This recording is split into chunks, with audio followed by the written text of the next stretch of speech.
बिस्मिल्लाहिर्रहमानिर्रहीम। अस्सलाम वालेकुम। तहरीक इंसाफ ने बिलाखिर अनहोनी को होनी कर दिखाया है। कोई भी ये तो नहीं कर रहा था तहरीक इंसाफ सवाबी में इतना बड़ा पावर शो करने में कामयाब हो जाएगी। गोगे इस बार तहरीक इंसाफ की तैयारी बहुत ज़्यादा थी, कोशिशें बहुत ज़्यादा की गई।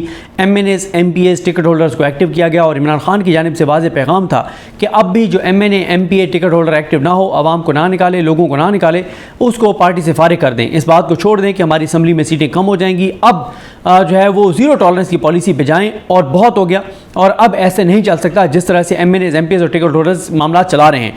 तो बहरहाल तहरीक इंसाफ ने अब बड़ा शो कर दिया है। ये 9 मई के बाद पहला बड़ा शो है, ये 9 मई के बाद पहला बड़ा जलसा है और अब ये जो मोमेंटम बना है ये मोमेंटम आपको बरकरार नजर आएगा और अब आप देखेंगे कि ये मोमेंटम कैसे आगे बढ़ेगा। और मैं ये समझता हूँ कि तहरीक इंसाफ ने तबले जंग बजा दिया है और इमरान खान की गैर मौजूदगी में इतना बड़ा जलसा अगर हो गया है तो आप अंदाज़ा लगाएं कि जिस दिन इमरान खान की रिहाई होगी और जब इमरान खान आएंगे तो उस दिन हालात क्या होंगे कोई तसव्वुर नहीं कर सकता। उस दिन पाकिस्तान में कितने लाख लोग होंगे, सूरत हाल क्या होगी, मनाजिर क्या होंगे।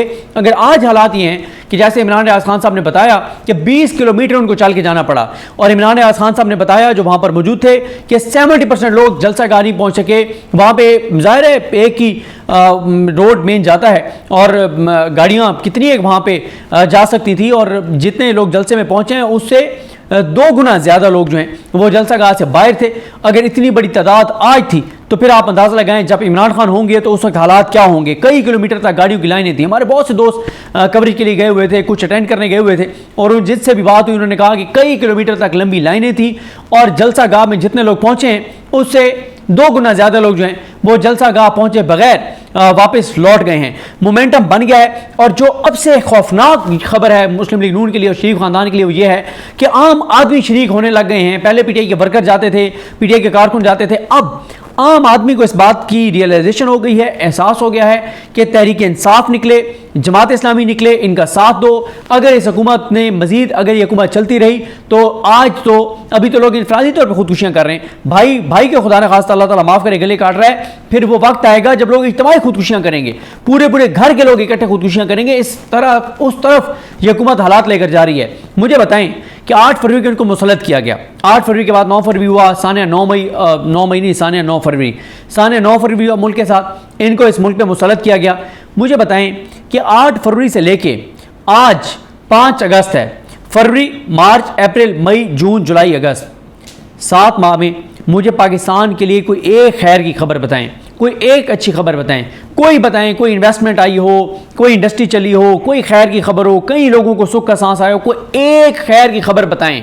पिछले 1 माह में बताएं कोई खैर की खबर आई हो, कोई लोगों ने सुख का सांस लिया हो। हर आने वाले दिन के साथ तबाही, हर आने वाले दिन के साथ बर्बादी। अब आप देखें जमात इस्लामी का धरना चल रहा है, जमात इस्लामी के लिए भी एक मुश्किल अब सूरत हाल बन गई है क्योंकि जमात इस्लामी धरना देकर बैठी है, लेकिन जमात इस्लामी का धरना बिजली के बिलों के लिए था और अभी जो लोगों के बिल आना शुरू हुए हैं वो पिछली बार जो बिल आए थे उससे बहुत ज़्यादा हैं। यानी जमात इस्लामी अपनी तरफ से सिंसियर एफर्ट कर रही है, मैंने कहीं भी जमात इस्लामी पे तनकीद नहीं की, लेकिन जमात इस्लामी का धरना मौजूद है। एक उन्होंने अपनी तरफ से दबाव बढ़ाया हुआ है, लेकिन हुकूमत टस से मस नहीं हुई, झूठी खबरें चलवाई गई, लोगों के बिल पिछली बार से ज़्यादा आए हैं। अब तो ये भी बात भी हो रही है कि जमात इस्लामी के धरने से और गौर इजाज़ की प्रेस कॉन्फ्रेंस से हुकूमत को फ़ायदा हो रहा है। क्यों?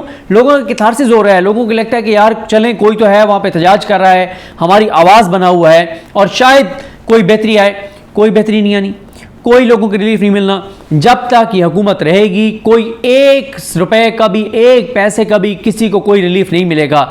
और ये सब झूठ बोल रहे हैं, सब गलत बयानी। अब वो जी इम्पोर्टेड कोयला नहीं, अब पाकिस्तानी कोयले पे शिफ्ट करें। ओ भाई, आप किसको बेवकूफ़ बना रहे हैं? खुद आपके बुजुर्ग ये मान रहे हैं कि अगर पाकिस्तानी कोयले पे आप किसी बिजली घर को कन्वर्ट करेंगे 1.5 साल लगेंगे, 1.5 साल लगेगा उसको कन्वर्ट करने में और फिर उसका फ़ायदा वैसे कोई नहीं होना। पिछले दिनों में पता नहीं कोई दोस्त बता रहा था या शायद असदुल्ला खान साहब बता रहे थे बड़ी तफसील के साथ कि भाई ये कैपेसिटी चार्जेस, ये सारी चीज़ें कोई फ़र्क नहीं पड़ना। अगर आप लोकल कोयले से भी बनाएंगे बिजली कोई फ़र्क नहीं पड़ना। और ये सब झूठ बोल रहे हैं, गलत बयानी, ये हो गया वो हो गया।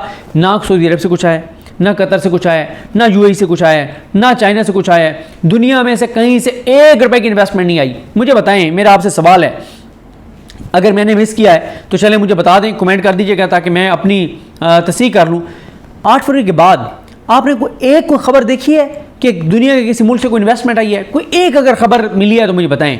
अगर आपने, ख़ास तौर पे मेरा सवाल फैसलाबाद वालों से है और कराची वालों से है, जहाँ पे बहुत सी इंडस्ट्रीज़ हैं, या और जो पाकिस्तान के ऐसा एरिया गुजरांवाला में इंडस्ट्रीज़ हैं बहुत ज़्यादा, गुजरांवाला, फैसलाबाद, कराची, अगर यहाँ के रहने वाले, अगर कोई मुझे सुन रहा है इस वीडियो में और उसके पास इंफॉर्मेशन हो कि 8 फरवरी के बाद से अब तक कोई नई इंडस्ट्री शुरू हुई है या बंद कारखाना खुला है, कोई बंद इंडस्ट्री खुली है, प्लीज़ मुझे बताइएगा, उसका नाम भी लिख दीजिएगा, ताकि मैं बता दूं कि यार एक इंडस्ट्री को कम से कम 8 फरवरी के बाद खुली है, बंद दर्जनों हुई हैं, लोग इन्वेस्टमेंट यहाँ से बाहर ले जा रहे हैं, लोग अपना सब कुछ वाइंड अप कर रहे हैं। रोज़ कहीं से पता चलता है, रोज़ कहीं से पता चलता है जी फलां गाड़ी सस्ती मिल रही है, क्योंकि वो अपने पाकिस्तान से अपना सब कुछ वाइंड अप करके जा रहे हैं और गाड़ियाँ बेच रहे हैं। अच्छा जी, वो घर सस्ता मिल रहा है, वो अपने घर बेच रहे हैं, प्लाट सस्ता मिल रहा है, वो अपना प्लाट बेच रहे हैं, फलानी चीज़ सस्ती मिल रही है, लोग बेच रहे हैं। लोग अभी तक यहाँ से अपनी चीज़ें बेच के, मामलात, चीज़ें वाइंड अप करके पाकिस्तान से जा रहे हैं, क्योंकि लोगों को पता है कि जब तक मुल्क पर चोर, डाकू और लुटेरे मुसल्लत रहेंगे, कोई खैर की खबर नहीं आ सकती। और आप देख लें जिस तरफ हालात जा रहे हैं, हर तरफ मायूसी है। लेकिन ये जो तहरीक इंसाफ का जलसा हुआ है, इससे एक उम्मीद की करंट पैदा हुई है, लोगों में एक उम्मीद की, लोगों को झलक नजर आई है, लोग तहरीक इंसाफ के हामी और बहुत से पाकिस्तानी खुशी से सरशार नजर आते हैं। क्यों? उनको नजर आ रहा है कि कम से कम आज का जो मोमेंटम बना है, ये मोमेंटम बरकरार रहेगा। और अब वाज़े तौर पर नजर आ रहा है कि तहरीक इंसाफ किस्मत इन्हिसार खत्म कर रही है। यानी वो पहले तो है ना कि इमरान खान बड़ा लकी है, सिर्फ इमरान खान अंदर बैठ के लड़ रहा है, उसने लिटा दिया इनको और किस्मत उस पर मेहरबान है, जो चाल चलते उल्टी पड़ती है। अब तहरीक इंसाफ को पता है कि अब फाइनल पंच मारने का इनको टाइम आ गया है, फाइनल इनके ऊपर सियासी हमला करने का टाइम आ गया है। और अब आप देखें सितंबर में लॉन्ग मार्च की बात हो रही है और इस्लामाबाद के रुख करने की बात हो रही है। और फिर आप एक और चीज़ देखें, जो भी ये करते हैं वो इन पे उल्टा पड़ता है। मसलन इन्होंने क्या किया, इन्होंने टीवी चैनल्स को कहा जी आपने पीटीआई का ये सवाबी जलसा नहीं दिखाना। फिर क्या हुआ? क्या लोगों को पता नहीं चला? आपने टीवी चैनल्स पे नहीं दिखाया, टीवी चैनल टक्के टोकरी हो गए हैं। टीवी चैनल्स देखता कौन है अब? अगर अब पूरे पाकिस्तान की नज़रें सवाबी पे थी और ये सवाबी नहीं दिखा रहे थे। और कैसे, क्यों नहीं दिखाया? करोड़ों रुपए के आज इश्तिहारात 5 अगस्त जो कश्मीर के हवाले से एक मोदी, दहशतगर्द मोदी ने जो एक ज्यादती की थी कश्मीर के साथ, उस पर शहबाज शरीफ साहब की गुफ्तगू के इश्तिहारात टीवी चैनल्स पे चलते रहे। अब आप मुझे बताएं, आपने करोड़ों रुपए टीवी चैनल्स को दे दिए कि जी आपको जो है वो मकबूजा कश्मीर की हमायत की मद में करोड़ों रुपए देंगे, और शर्त क्या है? शर्त यह है कि आपने पीटीआई का जलसा नहीं दिखाना। फिर क्या हुआ? सोशल मीडिया पे रिकॉर्ड बन गए हैं, मिलियंस में व्यूज़ हैं, हज़ारों लाखों शेयर्स हैं, लाखों करोड़ों लोगों ने आज पीटीआई का जलसा देखा है, लाखों ट्वीट्स हुए हैं। फिर क्या हुआ? बल्कि इमरान खान साहब के हवाले से जो ट्रेंड है, हमारे दोस्त हैं मोहम्मद इमरान, इस्लामाबाद हाई कोर्ट को कवर करते थे, आजकल आई थिंक ओमान चले गए हैं या किसी और मुल्क में चले गए हैं आजकल। तो मोहम्मद इमरान साहब का मैं देख रहा था, और वैसे वो हमारे साउथ से हैं, सराय के इलाके से हैं, वो लिख रहे थे कि इंटरनेशनल जो ट्विटर ट्रेंड्स हैं उसमें इमरान खान आज ट्रेंड कर रहे थे टॉप 5 में। ये हालात हैं, आप रोक लें, आप टीवी चैनल्स में नहीं दिखाएंगे, उससे क्या इमरान खान को फ़र्क पड़ा है, पीटीआई को फ़र्क पड़ा है? नहीं, बल्कि टीवी चैनल्स को नुकसान हुआ है, टीवी चैनल्स के खिलाफ और नफरत बढ़ी है, टक्के टोकरी हुए हैं, लोग फिर नहीं देखते, लोग फिर सोशल मीडिया देखते हैं। और वो कहाँ हैं जो कहती थी मोहतरमा इमरान खान ख़त्म शुद, पीटीआई ख़त्म शुद?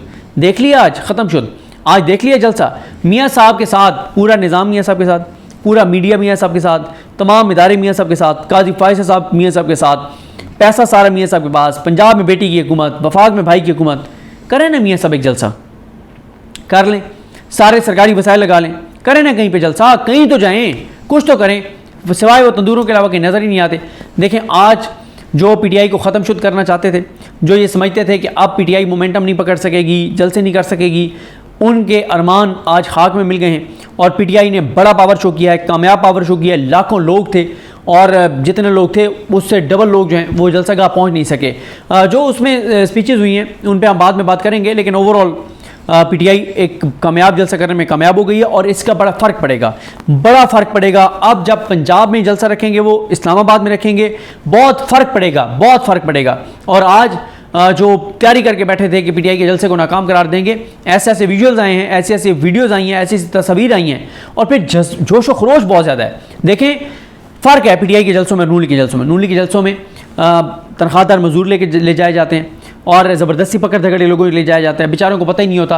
पीटीआई के जलसे में अगर आज जितने लोग थे, एक एक बंदे को क्लैरिटी थी कि वो क्यों आया है, किस लिए आया है, और उसकी आंखों के अंदर जो चमक थी वो बता रही थी वो किस कमिटमेंट के साथ आया है। तो बहरहाल हुकूमत के लिए घबराने का वक्त शुरू पहले ही हुआ था, आप ज़्यादा घबराएं। देखते हैं चीज़ें कैसे आगे बढ़ती हैं। कल ज़रा बात करेंगे कि इसमें इंपॉर्टेंट पॉइंट्स क्या थे जलसे के, उन पे आपको आगाह करेंगे। आप सुन भी चुके होंगे, अपना मैं एनालिसिस आपके सामने रख दूँगा। मुझे अपनी दुआ में याद रखें। अलग हम सबका हामी नासरो, अल्लाह हाफिज़।